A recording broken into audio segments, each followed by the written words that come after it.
Tensions are high in a Wisconsin city where closing arguments have begun in the trial of a U.S. teen who shot 3 people during civil unrest last August. Prosecutors alleged Kyle Rittenhouse provoked everything when he shot 2 men dead and wounded another in Kenosha. Defense attorneys for Mr. Rittenhouse, who has pleaded not guilty to 5 felony counts, are next set to speak.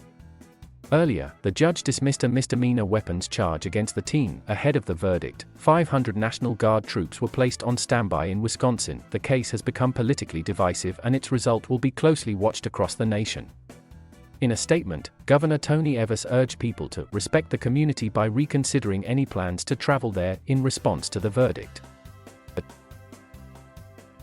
If Mr. Rittenhouse is convicted on the most serious charges, he could face life in prison. In August of last year, riots had erupted on the streets of Kenosha after police shot Jacob Blake, a black man.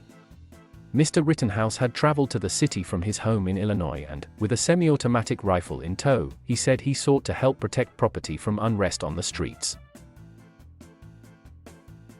Defense attorneys for the young gunman have said he acted in self-defense on the night of August 25, 2020. But prosecutors allege he came looking for trouble that night and behaved like a vigilante.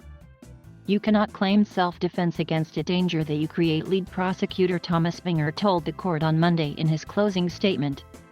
Consider whether or not it's reasonable for a criminal to be able to shoot himself out of a crime scene, he said. If someone comes up to that person and tries to disarm them, do they forfeit their life?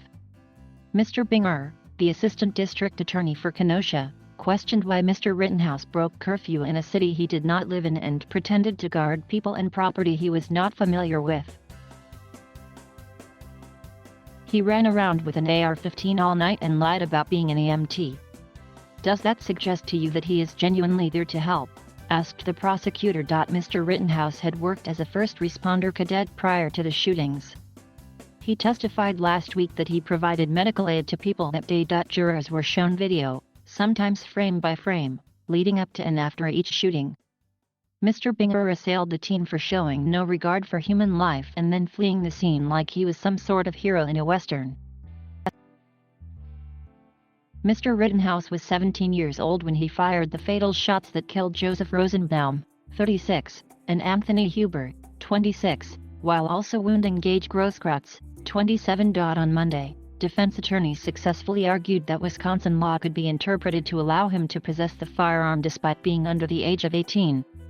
Judge Bruce Schroeder agreed to drop the weapons charge prior to closing arguments.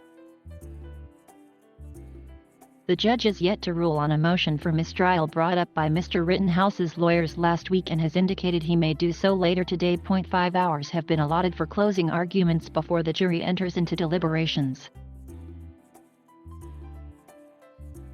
Thank you for watching. Please subscribe,